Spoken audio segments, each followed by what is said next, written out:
Here's what I found myself doing throughout my Thanksgiving break with my children and grandchildren as we experience the joy and sweetness of being together as family.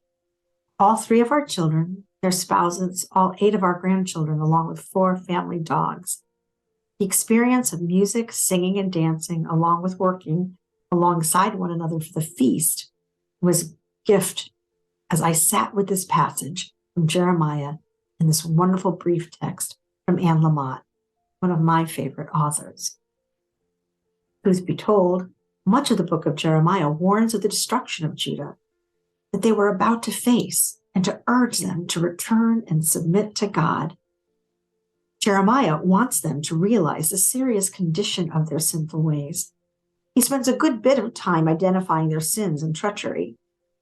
However, what we find in our passage today is hope. In these verses, Jeremiah begins to share with them God's promise of recovery for Israel. In the first verse of this chapter, we hear God's declaration, "I shall be the God of all the families of Israel, and they will be my people." Good news indeed.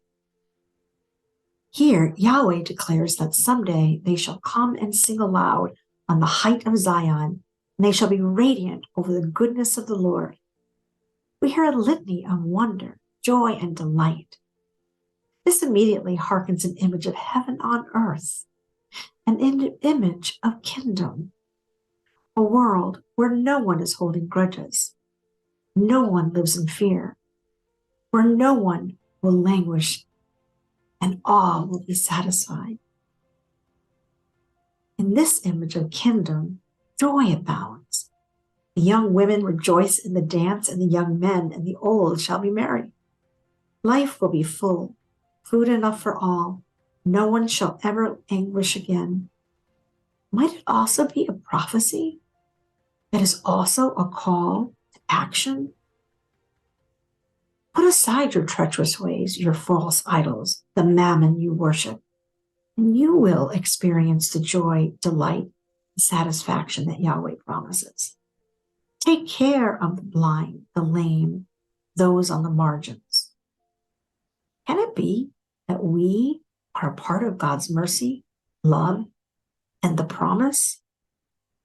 Anne Lamott suggests that when we are laden with baggage, when we carry our grudges, live in fear, cling to being right, that we can't even be light enough to dance and to sing or play.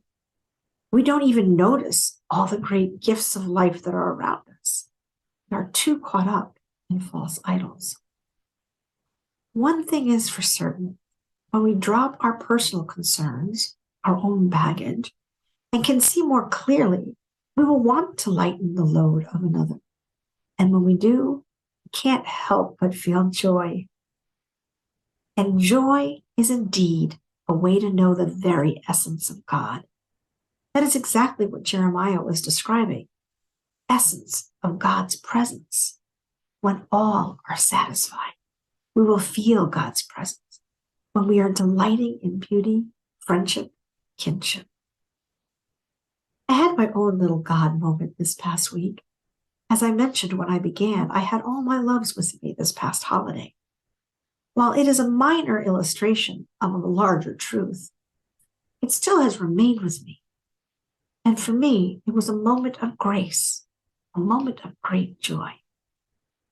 It was time to clear the dining table and clear the kitchen. Everyone having had their fill, no one wanted to attack the work before us.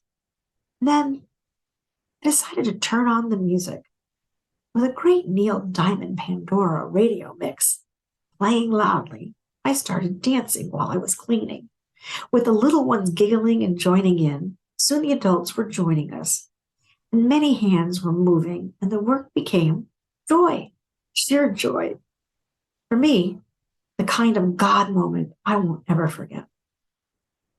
Even though we all don't see eye to eye on everything, sure enough, and even though we suffer life's losses and struggles, we were basking in what we have. What we do have is each other. Sometimes there are moments like these that are meant to be savored, claimed, and noted. We need to pay attention to joy, to laughter, and take the time to play, for this is where God is.